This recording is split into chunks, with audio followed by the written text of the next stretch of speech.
Okay, this is, we're going to continue on with the bones that we are learning for our first lab test for A&P1. This is, of course, the clavicle, and you just need to know it as the clavicle. On our scapula, you're looking at the posterior view. This would be the anterior view. This structure here, this is the glenoid cavity. This is our acromion here, this tip here, which is continuous with the spine of our scapula. The other little structure here that kind of looks like a crooked finger or kind of like a head of a camel is our coracoid process. Now when we look here on the posterior side, this is going to be our lateral side, this is our medial side. We have here this depression right in here is our supraspinous fossa. This notch is the suprascapular notch, and then this depression area right in here is the infraspinous fossa. Okay, so that's our scapula, and it would be great to know what scapula is, at the right or the left, and so this is our right scapula. So the clavicle and the scapula are going to articulate with our humerus here. So when we look at the humerus is it's a long bone, and so this is the proximal end, this is the distal end.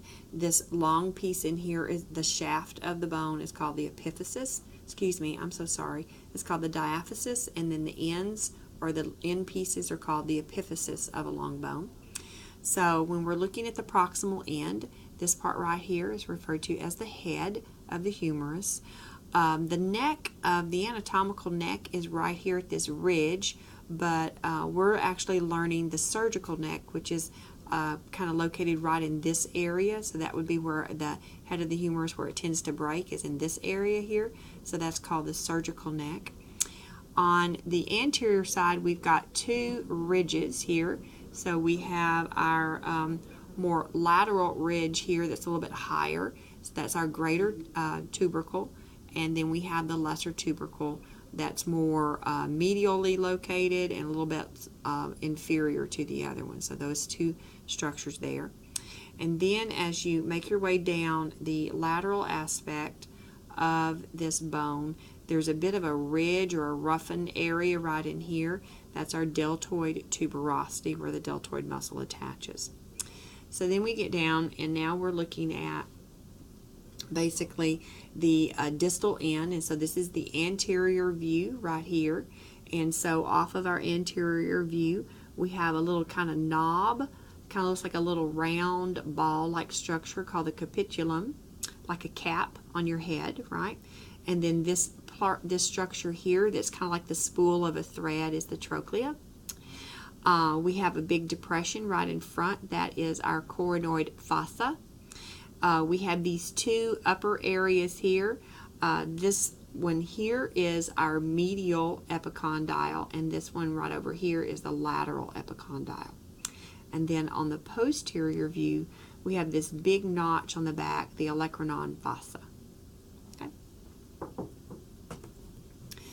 Then we have our ulna bone, okay, and the ulna looks kind of like a crescent wrench, doesn't it? All right, so we this is the proximal end, this is the distal end. When you look at bones, a lot of them will have a structure that looks kind of like the nail of a head, and so it's a common structure just referred to as the head. So this is the head of the ulna here. This little blunt tip is called the styloid process of the ulna. All right. So that's all the two structures on the distal end. You go all the way up to the top, to the proximal end, and we have the parts of the crescent wrench, essentially. So the point here is our olecranon, or many times called the olecranon process. This is the trochlear notch, because it goes around the trochlea. This is our coronoid process here. And then you'll find that there is a notch on one side of our crescent wrench. See, there's not one on that side. There's one here.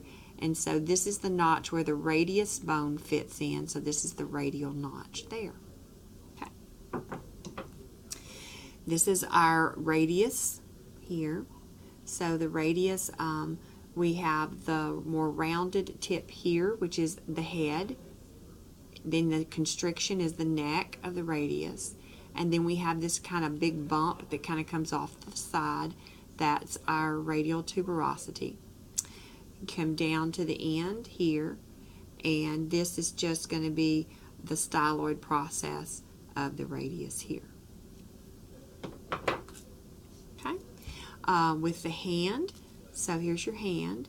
This is our right hand, and you can see the posterior aspect of it is more curved and smooth, where the anterior aspect, of course, curls up, but you can see the carpal bones, how they extend upward right in here. So you know this is the anterior view, and this is our posterior view here. This is the pollex, or the thumb. These bones here, 1, 2, 3, 4, and 5, are our metacarpals, and so they're in the palms of your hand in here. Then these parts here are all our phalanges, or digits. So you can see here we have a proximal and a distal digit for the first phalange. We have a proximal, a middle, and a distal for the second. Proximal, a middle, and a distal for the third. Proximal, middle, and distal for the fourth. And a proximal, middle, and distal for the fifth phalange. So they're pretty straightforward. For our main part of our lab, we're just knowing our carpal bones as carpal bones. And then for some bonus, you're going to go through and identify those. And so to do those, you're going to go to the base of the thumb all the way down, and you're going to do 4 across. And your memory association was Sally left the party to take Kathy home. So Sally is scaphoid, left is lunate, the is triquetrum, party is the pisiform, which is a little small one that kind of sits up on top. Then you come all the way back to the thumb again, and then it's to take. So this would be trapezium and trapezoid. Kathy is right here for capitate, and home is hamate right here. So Sally left the party to take Kathy home.